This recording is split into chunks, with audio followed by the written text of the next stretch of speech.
قبیلہ خزاعہ کے کسی شخص نے بنو لیث کے کسی آدمی کو اپنے مقتول کے بدلے میں مار دیا تھا۔ یہ فتح مکہ والے سال کی بات ہے۔ رسول اللہ صلی اللہ علیہ وسلم کو یہ خبر دی گئی۔ آپ نے اپنی اونٹنی پر سوار ہو کر خطبہ پڑھا اور فرمایا کہ اللہ نے مکے سے قتل یا ہاتھی کو روک لیا۔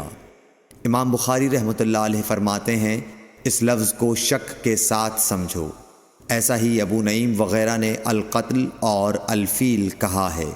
ان کے علاوہ دوسرے لوگ الفیل کہتے ہیں۔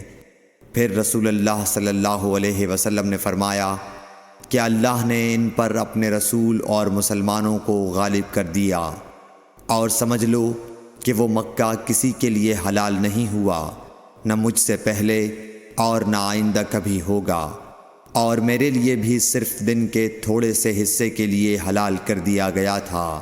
سن لو کہ وہ اس وقت حرام ہے، نہ اس کا کوئی کانٹا توڑا جائے، نہ اس کے درخت کاٹے جائیں، اور اس کی گری پڑی چیزیں بھی وہی اٹھائے جس کا منشا یہ ہو کہ وہ اس شے کا تعارف کرا دے گا۔